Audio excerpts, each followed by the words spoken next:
ایمن اپنے آوارہ بھائی کے کیے کی سزا غنی کے طور پر بھگت رہی تھی۔ ابھی وہ غمزدہ ہوتے رو رہی تھی کہ پیچھے سے آواز آئی، او بی بی سنڈریلا ونی میں آئی ہو، مہارانی بن کر نہیں جو یہاں بیٹھی ہو۔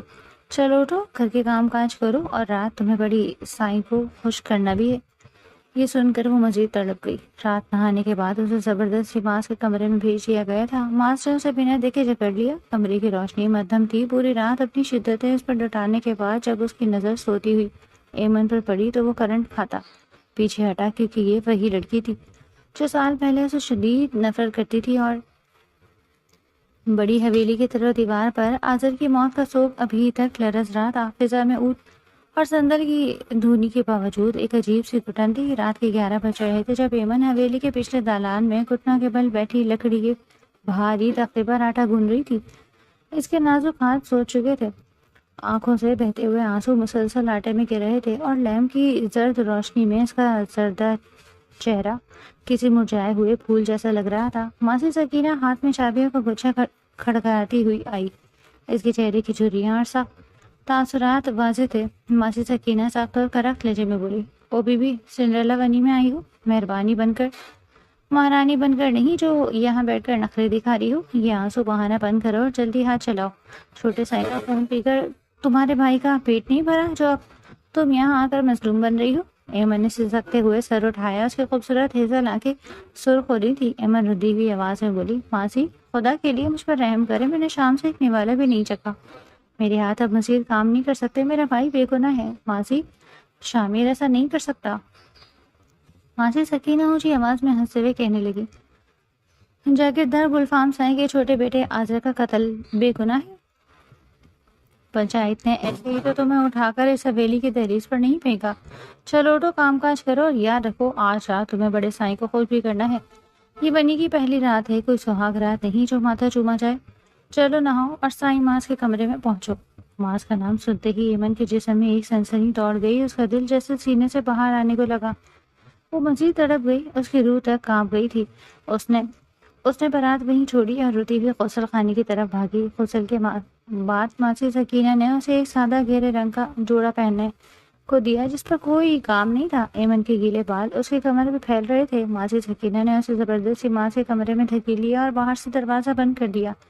کمرے کے اندر صرف ایک سائڈ لیمپ چل رہا تھا جس کی روشنی حد درجہ مدھم تھی۔ کمرے میں پردے لٹکے ہوئے تھے جس کی وجہ سے رات کا اندھیرا مزید گہرا محسوس ہو رہا تھا۔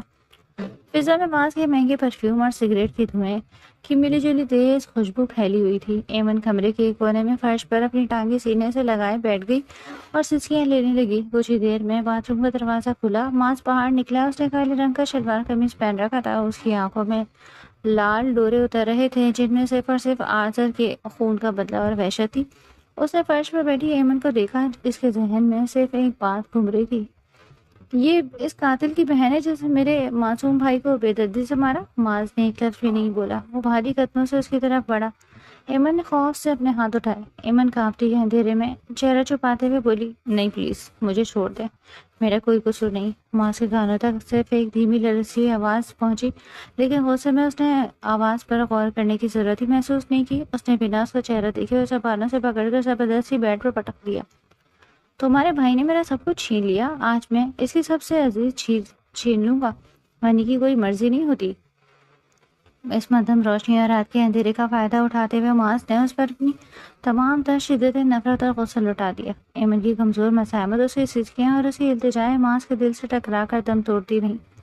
وہ پوری رات اپنی وحشت کی آگ بجھاتا رہا، یہ جانے بغیر کہ وہ کس کی روح کو پامال کر رہا ہے۔ ایمن درد اور صدمے کی آخری حدوں کو چھوتے ہوئے رات کی کسی پہر محاذ کی باہوں میں ہی بے سود ہو کر سو گئی۔ ماس کی آنکھ کھلی، اس کے سر میں شدید درد تھا۔ رات کی وحشت اب تھم چکی تھی اور اسی جگہ ایک عجیب سا خالی پن تھا۔ اس نے کروٹ لی، بیڈ کی سفید چادر پر ایمن روندے ہوئے سوئی ہوئی تھی۔ اس کے گیلے بال اب سوکھ کر اس کے چہرے اور پیٹھ پر بکھرے ہوئے تھے۔ اس کے ننگے شانے پر ماس کی انگلیوں کے نیلے نشانات واضح تھے۔ ماس نے صوفے پر لٹکتا ہوا اپنا ریشمی گاؤن اٹھا کر پہنا اور بیڈ سائڈ ٹیبل کے پاس گیا۔ اس نے ریموٹ کنٹرول دبایا جس سے کمرے کا خود خودکار بھاری پردے آہستہ آہستہ ایک طرف ہٹنے لگے۔ جیسے ہی پردے ہٹے صبح کی تیز روشن شفاف دھوپ پورے کمرے میں پھیل گئی اور بیڈ پر سوئی ہوئی لڑکی کا چہرہ بالکل صاف اور واضح ہو گیا۔ ماس نے اپنی گھڑی اٹھانے کے لیے رخ موڑا، لیکن جیسے ہی اس کی نظر سوئی ہوئی ایمن کے چہرے پر پڑی، اس کے ہاتھ سے گھڑی چھوٹ کر قالین پر گر گئی۔ اس کے پورے وجود میں جیسے 1000 وولٹ کا کرنٹ دوڑ گیا۔ اس صدمے سے 2 قدم پیچھے ہٹا، اس کی آنکھیں پھٹ گئیں اور سانسیں سینے میں اٹک گئی۔ ایمن وہ کرنٹ کھاتا ہوا بیٹھ کے اور قریب آیا۔ اس نے جھک کر اس لڑکی کا چہرہ دیکھا، وہی تیکھے نقوش، وہی معصوم مگر مغرور پیشانی، وہی ہونٹ جو کبھی اس کے سامنے زہر اگلتے تھے۔ یہ کوئی اور نہیں، یہ تو ایمن تھی۔ ماس کا دماغ جیسے کام کرنا چھوڑ گیا۔ یا خدا، یہ کیا ہو گیا؟ یہ شامر کی بہن ہے، شامر جو آذر کا دوست تھا، شامر لغاری۔ او خدا بندہ، ایمن کا پورا نام ایمن لغاری تھا؟ میں نے کبھی غور ہی نہیں کیا۔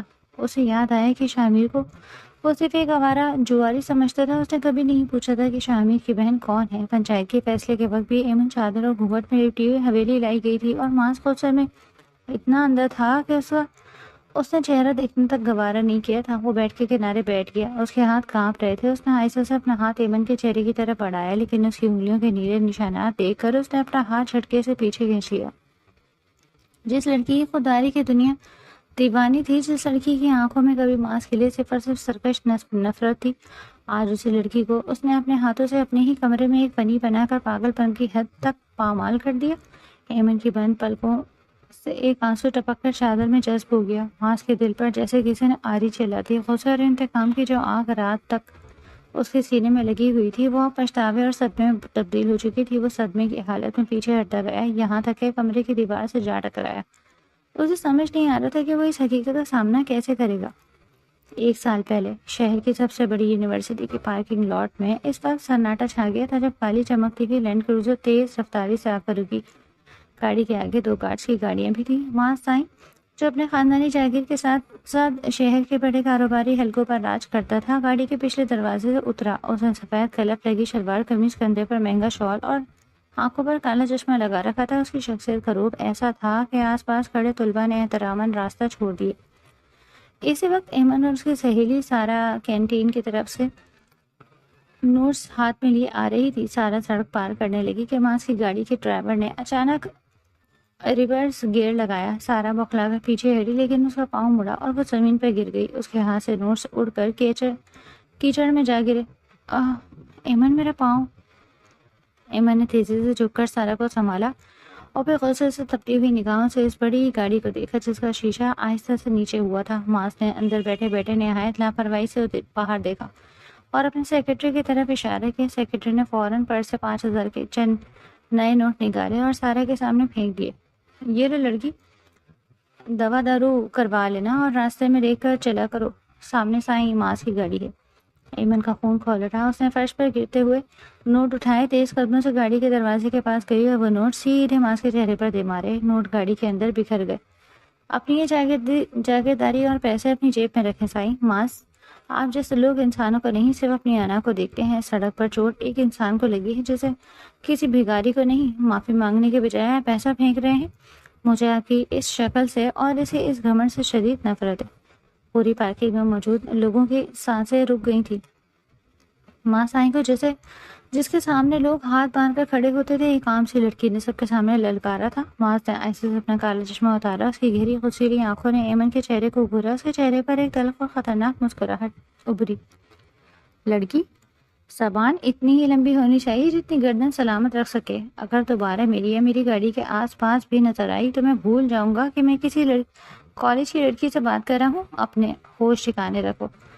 ایمن بنا ڈرے اس کی آنکھوں میں آنکھیں ڈال کر بولی، آپ جو بھی ہیں اپنے گھر کے ہوں گے، یہاں صرف آپ ایک بدتمیز انسان ہے، اس سے زیادہ کچھ بھی نہیں۔ ایمن نے سارا کا ہاتھ پکڑا اور اسے سہارا دیتی ہوئی وہاں سے چلی گئی۔ ماس نے گاڑی کا شیشہ اوپر کیا، لیکن اس کے دماغ میں ایمن کی وہ نفرت بھری آنکھیں نقش ہو کر رہ گئی تھی۔ کچھ مہینے گزر گئے۔ ماس کا چھوٹا بھائی آذر، جو بہت سیدھا اور نرم دل تھا، اسی یونیورسٹی میں پڑھتا تھا۔ بدقسمتی سے اس کی دوست ایمن کے سست اور آوارہ بھائی شامر سے ہو گئی۔ شامر جوا کھیلنے، ریسنگ کرنے اور امیر لڑکوں کے پیسے اڑانے کا عادی تھا، اور وہ آذر کو ایک سونے کی چڑیا سمجھتا تھا۔ ایک شام ماس حویلی کے شہر والے بنگلے کے لان میں بیٹھا تھا جب آذر دیر سے گھر لوٹا۔ اس کے کپڑے کچھ گندے تھے اور وہ گھبرایا ہوا تھا۔ آذر، کہاں تھے تم اب تک؟ اور یہ تمہارا حلیہ کیا ہے؟ آزر ڈرتے ہوئے بولا۔ وہ بھائی کچھ نہیں، بس دوستوں کے ساتھ تھا۔ دوستوں کے ساتھ یا جو ہماری شامل لغاری کے ساتھ؟ آزر میں سب جانتا ہوں، وہ لڑکا آوارہ ہے جو ہوا کھیلتا ہے اور تم جیسے معصوم لڑکوں کو پھنساتا ہے۔ وہ تمہارے پیسے پر پل رہا ہے اور مجھے لگتا ہے کہ وہ تمہیں بھی کسی غلط راستے پر ڈال رہا ہے۔ نہیں بھائی، شامل برا نہیں ہے، وہ بس تھوڑا لاپرواہ ہے، وہ میرا دوست ہے، پلیز آپ اس کے بارے میں ایسا مت کہیں۔ ماس غصے سے گرجتے ہوئے بولا، خاموش ہو، وہ لغاریوں کا لڑکا ہماری جوڑ کا نہیں ہے۔ میں اپنے بھائی کو کسی آوارہ گرد کی وجہ سے برباد ہوتے نہیں دیکھ سکتا۔ اگر مجھے دوبارہ پتہ چلا کہ تم اس کے ساتھ دیکھے گئے ہو تو میں اس شامیر کی ٹانگیں توڑ دوں گا۔ اس واقعے کے چند دن بعد ماس آزر کو لینے خود یونیورسٹی پہنچا۔ وہ کیفیٹیریا کے باہر کھڑا تھا جب اس نے دیکھا کہ شامیر آزر سے کچھ پیسے لے رہا تھا اور آزر اسے ہچکچاتے ہوئے اپنے کوریڈور کا کارڈ دے رہا تھا۔ ماس کا پالا چڑھ گیا، وہ تیزی سے بڑھا اور شامیر کا گریبان پکڑ کر اسے پیچھے دھکیلا۔ کتے کی دم، تمہاری ہمت کیسے ہوئی میرے بھائی کے پیسے پر عیاشی کرنے کی؟ شامل خوف سے کانپا۔ ماس نے آزر کا ہاتھ پکڑا، اسے زبردستی گاڑی کی طرف لے گیا، لیکن جاتے جاتے اس نے شامل کو ایک آخری بار دیکھا۔ وہ ملاقات شدید تلخ کلامی اور دونوں کے دلوں میں ایک دوسرے کے لیے بے پناہ نفرت کے ساتھ ہوئی تھی۔ ماس کے ذہن میں اس وقت یہ بات بیٹھ چکی تھی کہ لغاری خاندان کا سب سے بڑا دشمن ہے۔ وہ رات بڑی حویلی پر قیامت بن کر ٹوٹی تھی، اندھیری طوفانی رات میں جب ماس اور سائیں گلفام کو شہر کے قریبی ہائی وے کے پاس سے آزر کی گولیوں سے چھلنی لاش ملی تو حویلی کا غرور مٹی میں مل گیا۔ معصوم ہنستا مسکراتا آزر خون میں لت پت سفید چادر میں لپٹا دالان کے وسط میں پڑا۔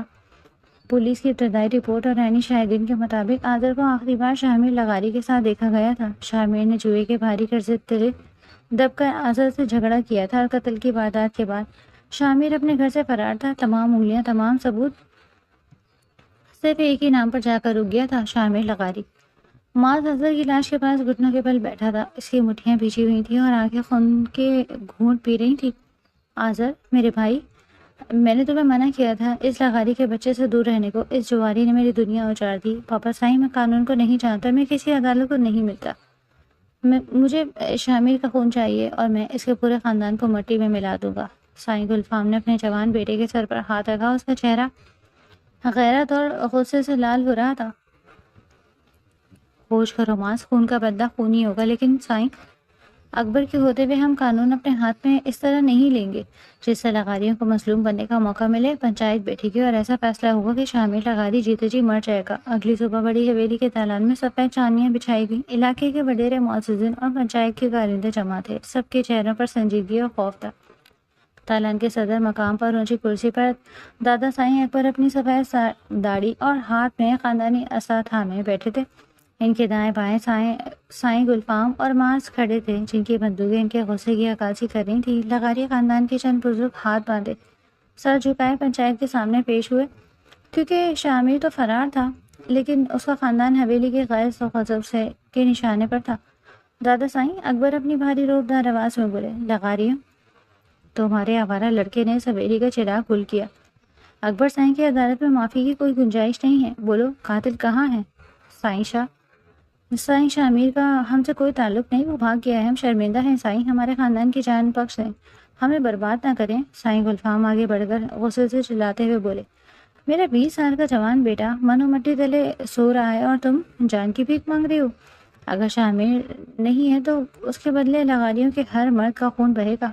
فضا میں بندوقوں کے گھوڑے چڑھنے کی آوازیں گونجی۔ لغاریوں کے بزرگ سہم کر زمین پر بیٹھ گئے۔ اسی دوران پنچایت کے سب سے بوڑھے مصنف نے دادا سائیں کی طرف دیکھا۔ سائیں اکبر، خون خرابے سے دھرتی سرخ ہو گئی۔ لغاریوں کا لڑکا فرار ہے لیکن ان کی غیرت ان کے گھر میں ہے۔ شامیر کی ایک جوان کماری بہن ہے، ایمن۔ قانون وضع کے مطابق اس خون کے بدلے لغاریوں کی لڑکی کو بنی بنا کر سائیں مواز کے نکاح میں دیا جائے تاکہ یہ عدالت نسلوں تک بدلے کی آگ میں نہ چلے اور لغاریوں کو عمر بھر کا داغ ملے۔ یہ لفظ بنی دالان میں گونجا تو جیسے ہوا تھم گئی۔ ماں نے چونک کر دیکھا، مجھے منظور ہے، وہ لڑکی میرے بھائی کے خون کی قیمت بن کر اس حویلی کے خاک چاٹنے یہاں آئے گی، اس کی زندگی موت سے بدتر ہوگی۔ اگلے دن بغیر کسی دھوم دھام، بغیر کسی خوشی کے ایمن کو ایک عام سے کالی چادر میں لپیٹ کر حویلی لایا گیا۔ اس کا نکاح ماں سے پڑھا دیا گیا، ایک ایسا نکاح جو رشتوں کا نہیں سزا کا پروانہ تھا۔ نکاح کے بعد جب اسے دالان میں دادا سائیں اور ماس کے سامنے لایا گیا تو ایمن نے چادر کا گھونٹ بنایا۔